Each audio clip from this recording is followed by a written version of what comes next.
hand it over to two very interesting people, one from the United States and one from Spain. One is a journalist, author, editor, and researcher, and director of Jewish Heritage Europe. And the other is the director of the European Association for the Preservation and Promotion of Jewish Culture and Heritage. Now, let's welcome Ruth Gruber and Victor Sorenssen and their discussion about, and I quote, the added value of the Jewish community source tourism and the role of the public institutions in this context. Before they start, and I welcome them again, let me remind you that you can ask your questions and we'll try to answer them right after this talk. Just use this F&A or Q&A button down below and tell us or write us your question. And now, Victor and Ruth, over to you. Have fun. Thank you very much, Matthias. Good morning, everyone. It's a pleasure for us to be here with you today at the final conference of the Rediscover project. I confess that for me and Ruth, it is a project that has been of great interest to us for several reasons, for its approach, for the impact it's producing, for its network, and also for having had the opportunity to actively participate in the meeting held in Banja Luka last year, that it was very inspiring. The topic that we will talk about today, the added value of the Jewish community source tourism and the role of the public institutions in this context, we believe is a hot topic in the field of European Jewish heritage. And we would like to share with you some reflections on it. To do so, I will address some questions to Ruth, which will serve in a way as triggers to comment on aspects that revolve around this issue. For me personally, it's an issue that touches me very closely, since before working at the APJ, in this European Association for the Promotion of Jewish Heritage and Culture, I served as director of the Jewish community of Barcelona. So many of the issues related to the participation of communities in this type of project are familiar to me. Risks, difficulties, but also opportunities and success stories. At the APJ, we also develop a macro project where we have discussed and worked on this issue, the European Roots of Jewish Heritage, which operates under the umbrella of the Council of Europe. Ruth actually is a consultant for this project, and adding her vast experience working in the field of Jewish heritage, I believe she has the ability to have a very broad and transversal vision on the subject. So we hope that this talk, which in the end is a talk among friends, may be of interest to you. So Ruth, how are you? I'm fine. I'm excited to be here. As someone else mentioned, I think Zvika mentioned the last time one of the last times I saw colleagues in person was last year in Banja Luka, and then right after that in Barcelona with you. So it's a great reunion after more than a year of COVID isolation. And I remain, incredibly impressed by this, this project and the various aspects of it, where it takes people, the input that was put into it, the cooperation values, and the transborder aspects, I think are so important and really inspiring. Thank you, Ruth. So what about if we start with a very general question, and that will be, why do you think European Jewish communities should be more open to working in the field of heritage? Well, many Jewish communities are open to working in the field of Jewish heritage, and there are many reasons why I think that they should be. One reason basically is that the Jewish communities are the stewards, are the owners, are the practitioners, are the Jews basically who are using the Jewish heritage, who are there. There are population studies recently that show that the population in Europe, Jewish population is dwindling both through immigration and through demographic shifts. A lot of this also shows that there's great vitality in some cities, whereas in the countryside, where a lot of Jewish heritage sites still are, and in small towns and villages, There's less and less. I mean, there was very little Jewish population after the Holocaust, but this is where the Jewish communities are really dwindling. But these are Jewish places, and they are also, in many parts of Europe, they are survivors. You know, in the living survivors from the Holocaust are unfortunately passing away now as the Holocaust retreats into historical time, you know, 3-4 generations ago already. But the heritage sites that are there, the physical heritage, are also survivors, and they have stories to tell. And they can be an anchor both for Jewish communal stories, Jewish communal history. Synagogues, again, are being used for services. But they also can be an anchor to tell the stories about Jewish heritage, Jewish life, Jewish tradition, the Jewish reality, the Jewish experience for the mainstream society around. So those are only a few of the reasons I think that Jewish communities can be open to Jewish heritage work. Absolutely, and I think that you are pointing out very interesting aspects, no? Because in generally speaking, also in the participatory approach to heritage and tourist development has long been advocated by researchers and practitioners as central to the sustainability of tourism also. No? So in this particular case, as you were saying, I think that it's an incredible opportunity for communities and cities to use Jewish heritage to become an entry point for public understanding of the past, but also the continuities and the evolution of Jewishness as still articulated in the present today. This morning, we have been able to see it in this discussion in a very evident way. No? There are exciting debates that exist today in the Jewish world that they are relevant beyond the walls of Jewish communities. No? Also, for various historical and political reasons, as you were mentioning, Jewish communities today are not always deeply connected to their heritage and legacy. No? So opening a framework of participation, study, research, and development of cultural and touristic projects, it's an opportunity to empower the community itself, creating frameworks of participation in many cases. This leads one to reflect on the meaning of heritage in our society and the changed relation to the past and to time in general. No? So I think also it gives the opportunity to bring different topics into the heritage world.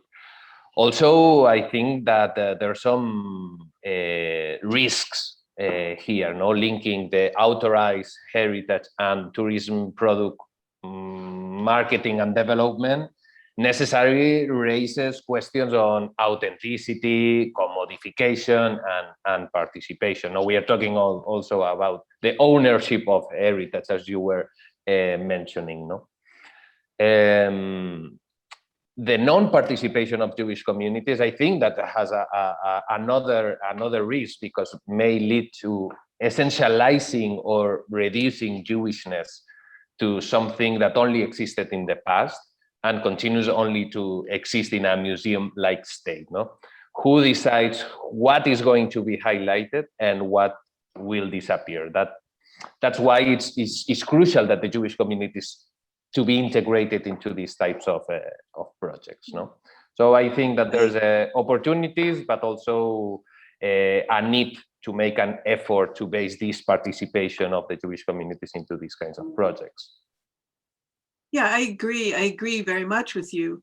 You know, speaking of post-communist Europe, in many places, or in some places, after the fall of communism, there was this sort of explosion of tourism, because foreign tourists, particularly from Western Europe and the United States, could visit these places for the first time after the wall came down. This is the historic Jewish heartland and all of that. And there was a boom in Jewish themed tourism to deal with these people. But another thing is that learning about and rediscovering, to use the term of this project, rediscovering Jewish tradition, Jewish history, Jewish heritage, fit within the return of democracy in these countries. It was part and parcel of what they called filling in the blanks that the communist ideology had left, because during communism in many places it was almost taboo to deal honestly with Jewish history and heritage. And that's why many Jewish sites were left to decay. They were built over cemeteries. There were no Jews there, so no one cared. And many of the people who began dealing with Jewish tourism and also the rediscovery of Jewish heritage sites were not Jewish. They were recapturing and rediscovering their own past, the past of their country, of their city. Because this is one thing that I have, striven to really stress over and over again, that Jewish culture, Jewish history, Jewish life is not something apart that only Jews can appreciate or should appreciate. But the Jewish reality, the experience, the tradition, the history is part and parcel of local history, regional history, national history, and European history. And this is a recognition. This is something that, it's only been fairly recently that it's been recognized, or in some cases re-recognized. But it's something that I consider very important, and I think it's. But on the other hand, just as you said, who controls the narrative? And it's who controls the narrative, who makes the narrative. And if there aren't active Jewish voices with this point of view, as in 30 years ago, there were often, Jewish museums. There was one Jewish museum in Germany, and it clearly stated this is a museum, founded by non-Jews for non-Jews. But where's the Jewish voice? And you've seen over the years that some projects that were begun by non-Jews in places where there were no Jewish communities had to change their projects somehow when Jewish voices began to be heard there. And I think this cooperative aspect is just extremely, extremely important. Absolutely, and I think that also this participation of the Jewish community has multiple dimensions due to the complex and heterogeneous composition of the same community. So they're willing to benefit from the economic impact of tourism. It's counterbalanced by fears of trivialization, distortion, because of who is creating this narrative, and also lack of protection for other sites and aspects. I have a phone. I'll let it ring. Okay. I let it ring. Also, I think that another difficulty is that we are talking about small Jewish communities that are aware of their small dimension and limited financial means will imply a strong role by non-Jewish institutions, organizations, and individuals with their connected different views on this heritage and its potential. So I think that that's why it's crucial. And talking about this participation, we were always, when we were talking about the Rediscover, we always said that it's a very good example of institutional cooperation between Jewish communities and public organizations. And it's not always an easy fit. And that's why I wanted to ask you, how do you think this type of collaboration should be approached, Ruth? That's a complex question, because there are many different types of institutions, there are many different types of administrations, there are many different types of Jewish communities, Jewish organizations, Jewish individuals who are working on projects. So it's hard to generalize, really. But for example, there's an example recently which was brought to my attention, in that two cities in Ukraine and Romania applied for an EU grant to deal with Jewish heritage tourism, and they got the grant. But apparently, at least in the Ukrainian city, they hadn't consulted with the Jewish community, and the Jewish community was extremely upset when they saw this city project, this municipal project, getting the EU grant without their, it's a Jewish community that still uses the synagogue, and they have their own restoration project that they're trying to get funding for, which they didn't apply for. So there was like apparently a total wall between the city and the Jewish community applying for this grant. And I think that whenever possible, if you're dealing with Jewish heritage and there are the Jewish owners, the Jewish users, then some sort of cooperation, even if it has to be the municipality or has to be the region to apply for the grant, it needs to apply for a Jewish heritage grant when it deals with Jewish heritage with the Jewish organization, the owners or the users or something.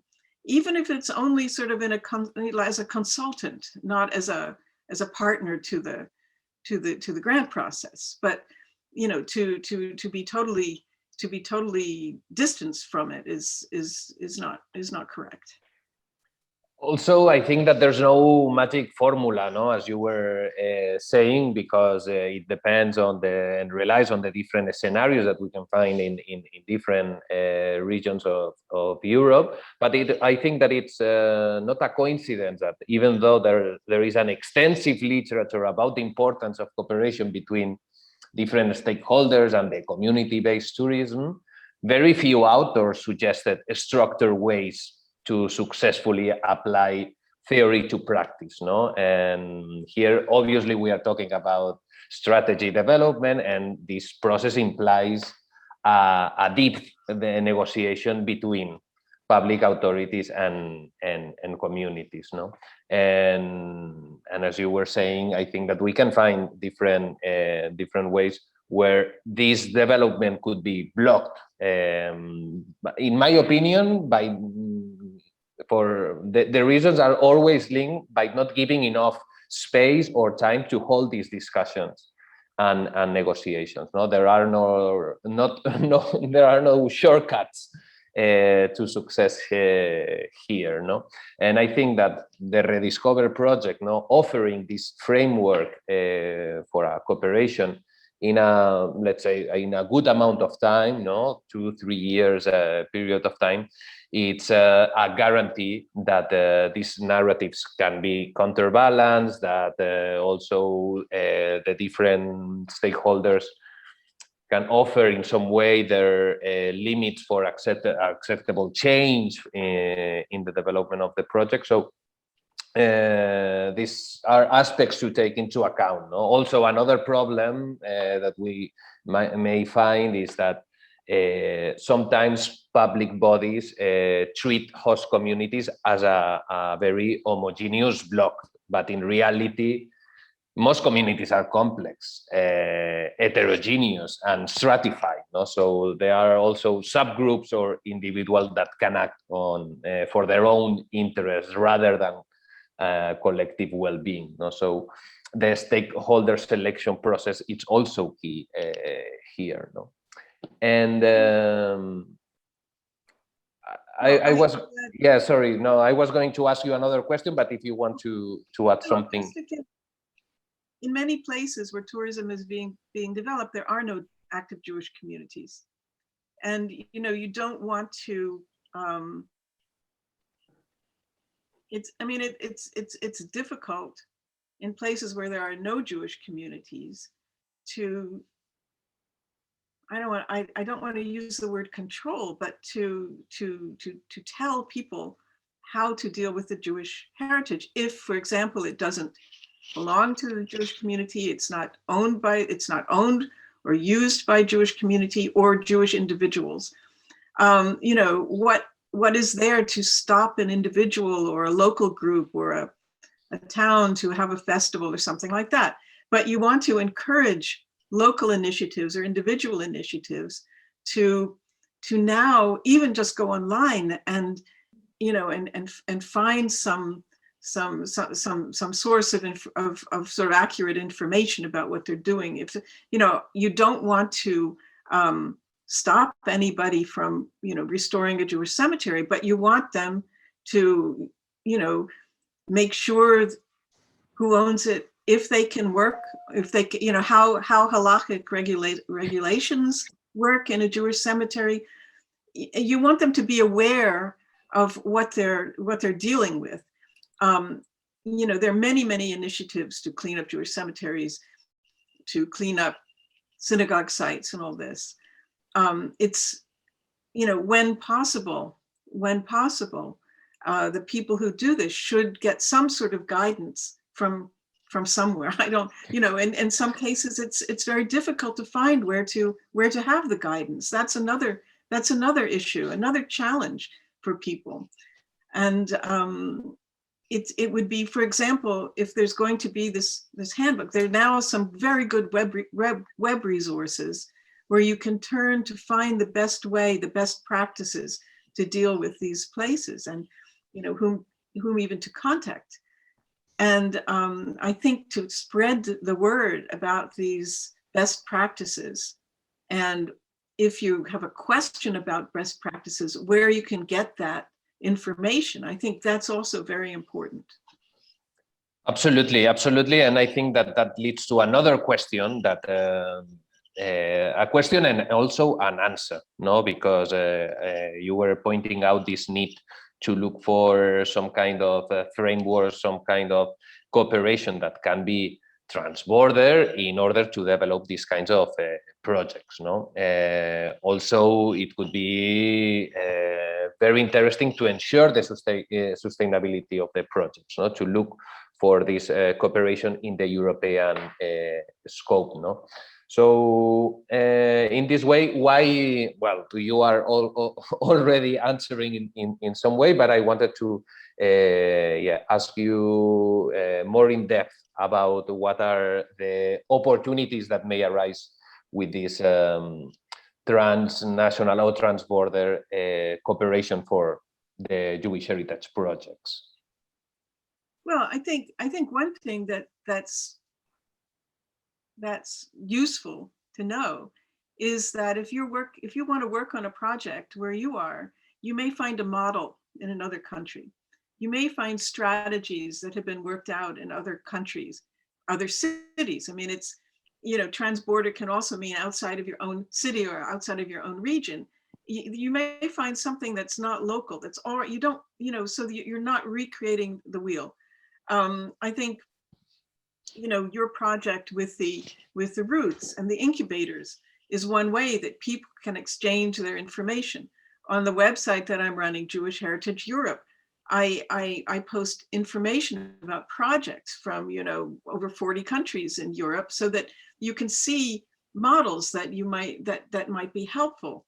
There are other places where you can get information. Also on Jewish Heritage Europe, we have like lists and lists of resources from many countries where you can find, if not models, then inspirations.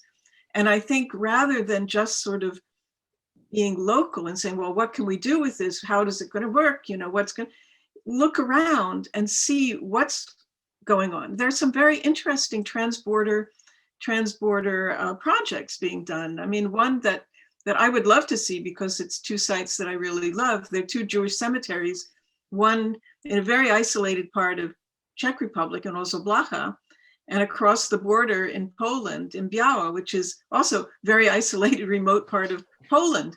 But there's a project that links these two beautiful Jewish cemeteries, historic, with like a bike and trekking trail with new signage. And so these two very small little communities where no Jews have lived for, since Holocaust, but even earlier, because I think also Blacha, since the Holocaust, I guess. They work together to valorize this heritage. And so they didn't just say, well, also Blacha had already been cleaned up, had signage, and Biała had a little, but now they work together to sort of make a transborder arrangement. And you have other examples, much of it funded by the EU, actually, but you have other transborder opportunities, well, to learn from each other,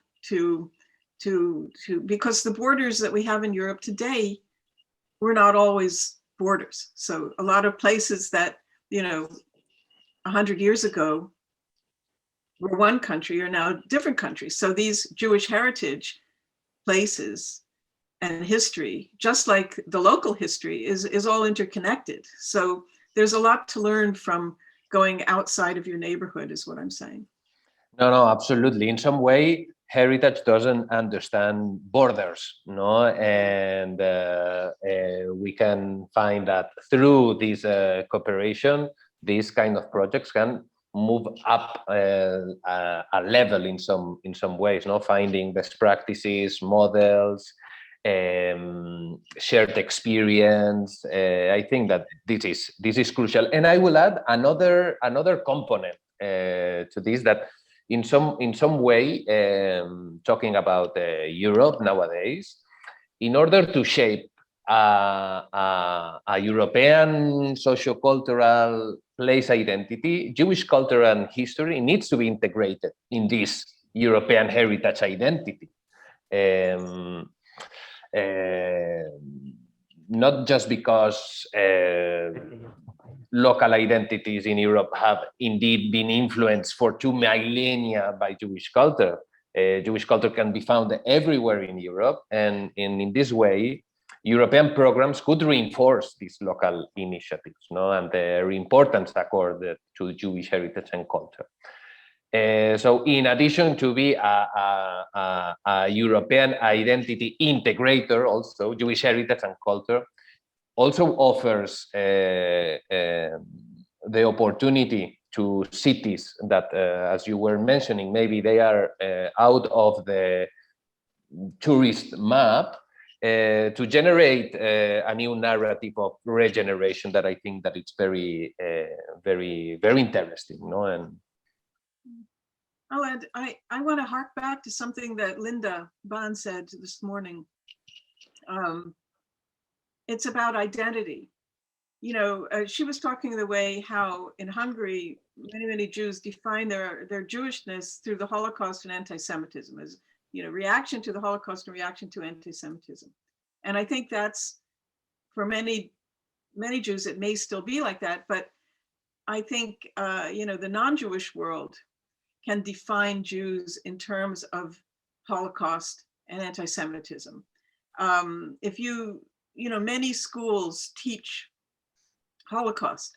More people in Europe, I think, learn about how Jews were brutally murdered in the Holocaust than learn about how Jews lived in Europe for hundreds of years before the Holocaust.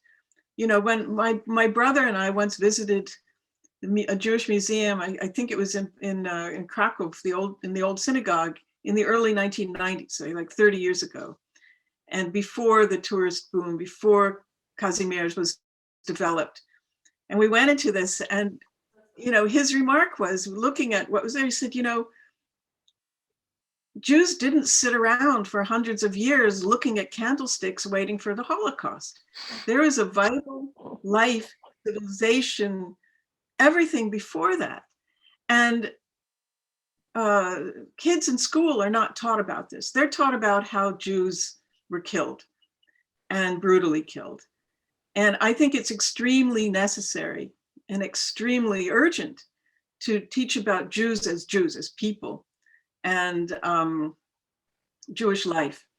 And tourism, there is tourism to Holocaust sites. That's also very important to commemorate this and to remember this. But the tourism to the other places, the synagogues, the Jewish quarters, even the Jewish cemeteries, where you can read the epitaphs of people and learn about who they were.